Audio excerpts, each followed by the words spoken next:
வணக்கம். இன்னைக்கு நாம ஒரு சூப்பரான சின்ன வயசுல நம்ம எல்லாரும் கேட்டு வளர்ந்த ஒரு கதையை தான் பார்க்க போறோம். சிங்கமும் சுண்டலியும். என்னது? இந்த கதை எனக்கு தெரியுமே நினைக்கிறீங்களா? கொஞ்சம் வெயிட் பண்ணுங்க. இன்னைக்கு இதோட ஆழமான சில விஷயங்களை ஒரு புது விதமா ரொம்பவே இன்ட்ரெஸ்டிங்கா நம்ம அலச போறோம். சரி, வாங்க கதைக்குள்ள போகலாம். இப்போ அப்படியே ஒரு அழகான அமைதியான காட்ட மனசுல நினைச்சுக்கோங்க. சில்லுன்னு காத்தடிக்குது, மேல பிரகாசமான நிலா வெளிச்சம். அந்த அமைதியான நேரத்துல ஒரு பெரிய பிரம்மாண்டமான சிங்கம் எந்த கவலையும் இல்லாம நல்லா கொரட்டை விட்டு தூங்கிட்டு இருக்கு.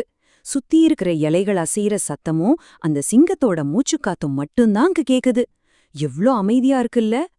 ஆனா அந்த அமைதி ரொம்ப நேரம் நீடிக்கல. திடீர்னு கழுத்துல ஒரு குட்டியான சிவப்பு நிற ஸ்கார்ஃப் கட்டுன ரொம்ப கியூட்டான ஒரு வெள்ளச்சுண்டலி அவசர அவசரமா ஓடி வருது. ஓடி வந்த வேகத்துல தவறுதலா அந்த பெரிய சிங்கத்து மேலேயே ஏறிடுச்சு. அடடா, இப்போ என்ன ஆகுமோன்னு நமக்கு பதட்டமா இருக்குல்ல. ஐயையோ, நாம நினைச்ச மாதிரியே ஆயிடுச்சு. நல்லா தூங்கிட்டு இருந்த சிங்கம் செம்ம கோபத்தோட முழிச்சிடுச்சு. உடனே தன்னோட பெரிய பாதத்தால அந்த சின்ன சுண்டலிய அப்படியே டக்குன்னு புடிச்சிடுச்சு. அந்த பிரம்மாண்டமான சிங்கத்துக்கு முன்னாடி ஒரு சின்ன புள்ளி மாதிரி இருக்க அந்த எலி, பயத்துல அதோட இதயம் எவ்ளோ வேகமா துடிச்சிருக்கோன்னு கொஞ்சம் யோசிச்சு பாருங்க. இங்கேதான் நீங்க ஒரு முக்கியமான விஷயத்த கவனிக்கணும்.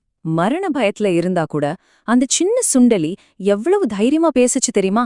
தன்னோட பெரிய கண்களால சிங்கத்தை பார்த்து, என்ன தயவு செஞ்சு விட்டுடுங்க, ஒரு நாள் உங்களுக்கு ஒரு கஷ்டம் வரும்போது நான் கண்டிப்பா உதவி செய்வேன் அப்படின்னு கெஞ்சுது. என்ன ஒரு அசாத்தியமான தைரியம்! இத கேட்டவுடனே சிங்கத்துக்கு சிரிப்பு தாங்க முடியல. காடே அதிர்ற அளவுக்கு சத்தமா சிரிக்குது. இவ்ளோ பெரிய எனக்கு உன்ன மாதிரி ஒரு சின்ன எலி எப்படிப்பா உதவி பண்ண முடியும் அப்படின்னு அதுக்கு ஒரே ஆச்சரியம். இருந்தாலும் சிங்கம் கொஞ்சம் இரக்கப்பட்டு, சரி போ, பிழைச்சு போ அப்படின்னு சொல்லி அந்த எலிக்கு எந்த தீங்கும் பண்ணாம அந்த பெரிய காட்டுக்குள்ளே சுதந்திரமா விட்டுடுச்சு. அப்படியே கொஞ்ச காலம் ஆகுது. கதையில ஒரு சின்ன ட்விஸ்ட். அந்த அழகான காடு இப்போ இருண்ட, கொஞ்சம் மர்மமான நீல நிறமா மாறுது. இத பாக்கும்போதே ஏதோ ஒரு பெரிய ஆபத்து நெருங்கி வரப்போகுது அப்படிங்கிற ஒரு ஃபீல் நமக்கு வருது இல்லையா? ஆமாங்க, நிலைமை அப்படியே தலைகீழா மாறிடுச்சு. காட்டின் ராஜாவா கம்பீரமா சுத்திட்டு இருந்த அந்த சிங்கம் திடீர்னு ஒரு வேடனோட பெரிய வலையில மாட்டிக்கிச்சு. எந்த சிங்கத்தால எதையும் சுக்குநூறா உடைக்க முடியும்னு நம்ம நினைச்சோமோ, அது இப்போ அந்த வலையில இருந்து தப்பிக்க முடியாம கொஞ்சம் கூட சக்தியே இல்லாம தவிக்குது. நேரம் எப்படி மாறுது பாருங்க. இப்போ உங்ககிட்ட நான் ஒரு கேள்வி கேக்குறேன். இவ்ளோ பெரிய பலசாலியான காட்டைய ஆள்ற அந்த சிங்கத்துக்கு இந்த மாதிரி ஒரு இக்கட்டான நிலைமையில யார் உதவ முடியும்? அவ்ளோ தடிமனான வலைய அறுத்து சிங்கத்தை காப்பாத்துற அளவுக்கு இங்க யாருக்கு அந்த வலிமை இருக்க முடியும்? கொஞ்சம் யோசிங்க. வலையில இருந்து தப்பிக்கவே முடியலையே அப்படிங்கிற விரக்தியிலையும் வலியிலையும் சிங்கம் ரொம்ப பெரிய சத்தத்தோட கர்ஜிக்க ஆரம்பிக்குது. அந்த துயரமான சத்தம் அந்த இருண்ட காடு முழுக்க அப்படியே எதிரொலிக்குது. அதிகாரத்துல இருக்கிறவங்க எப்பவுமே பலவீனப்பட மாட்டாங்க அப்படிங்கிற மாய இந்த இடத்துல சுக்கு நூறா உடையுது. அப்போ அந்த வலி மிகுந்த கர்ஜனையோ எங்கேயோ தூரத்துல இருக்கிற ஒருத்தரோட காதுல விழுது. வேற யாரும் இல்ல, நம்ம சின்ன வெள்ளை சுண்டலிதான். உடனே அதுக்கு அன்னைக்கு சிங்கம் பண்ணுன அந்த உதவி ஞாபகத்துக்கு வருது.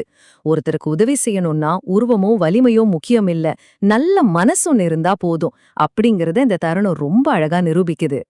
உடனே சுண்டலி மின்னல் வேகத்துல சிங்கத்துக்கிட்ட ஓடி வருது. அந்த சின்னஞ்சிறு சுண்டலி தன்னோட கூர்மையான பற்களால அந்த தடிமனான கயிற்று வலைய எவ்ளோ ஆக்ரோஷமா உறுதியா கடிச்சு குதிருது தெரியுமா? சிங்கத்தோட உசில காப்பாத்த அந்த சின்ன ஜீவன் எடுக்கிற அந்த அவசரமான ஆனா மிக துல்லியமான முயற்சியை நினைச்சா உண்மையிலே ஆச்சரியமா இருக்கு. அப்படிதாங்க, கதையோட உச்சகட்டமே இதுதான். அந்த தடிமனான கயிறுகள்லாம் அறுபட்டு கீழே விழுது. அந்த பிரம்மாண்டமான சிங்கம் இப்போ முழுமையா விடுதலை ஆயிடுச்சு. தன்னோட உயிரை காப்பாத்துன அந்த சின்ன சுண்டலிய ஒருவித ஆச்சரியத்தோடையும் ரொம்பவே பெருமையோடும் சிங்கம் அப்படியே உற்று பாக்குது. இந்த ஒரு சம்பவம் சிங்கத்தோட பார்வையையே மொத்தமா மாத்திருச்சு. உருவத்தை பார்த்து நம்ம யாரையும் குறைச்சு மதிப்பிடக்கூடாது அப்படிங்கிற ஒரு ஆழமான பாடத்தை சிங்கம் புரிஞ்சுக்குது. அது மட்டும் இல்லாம அந்த சின்ன சுண்டலிக்கு மனசார தன்னோட நன்றியையும் சொல்லுது. சரி, இந்த கதையிலிருந்து நாம கத்துக்க வேண்டிய மிக முக்கியமான பாடம் என்ன? அன்பும் கருணையும் ஒருபோதும் வீணாவதே இல்ல. நாம மத்தவங்களுக்கு செய்யற ஒரு சின்ன உதவி, அது எவ்ளோ சின்னதா இருந்தாலும் சரிங்க, அது எப்பவாவது ஏதோ ஒரு ரூபத்துல கண்டிப்பா நமக்கு திரும்ப கிடைக்கும். அது 100% உண்மை. இந்த அழகான கதைய அப்படியே நம்ம அன்றாட வாழ்க்கையோட கொஞ்சம் பொருத்தி பாப்போமா? மத்தவங்களோட உணர்வுகளை புரிஞ்சுக்கிட்டு அவங்களுக்கு நம்மால முடிஞ்ச ஒரு சின்ன உதவிய செய்யறது இந்த உலகத்துல நம்ம எதிர்பார்க்காத அளவுக்கு மிகப்பெரிய பாசிட்டிவான மாற்றங்களை உருவாக்கும். நீங்க செய்யற ஒரு சின்ன நல்ல காரியம் ஒருத்தரோட வாழ்க்கையே முழுசா மாத்தலாம். யாருக்கு தெரியும்? இறுதியா நீங்க சிந்திக்கிறதுக்காக ஒரு சின்ன கேள்வியோட இந்த விளக்க காட்சியை நான் முடிச்சுக்கிறேன். நாளைக்கு உங்க வாழ்க்கையில இந்த கதையில வந்த அந்த தைரியமான சின்ன சுண்டலி மாதிரி யாருக்காவது ஒரு சின்ன உதவிய, ஒரு கருணையான செயலை உங்களால எப்படி செய்ய முடியும்? கண்டிப்பா செஞ்சு பாருங்க. அது கொடுக்கற சந்தோஷம் ரொம்பவே பெருசு. இன்னொரு சுவாரஸ்யமான பகுப்பாய்வுல நம்ம சந்திப்போம்.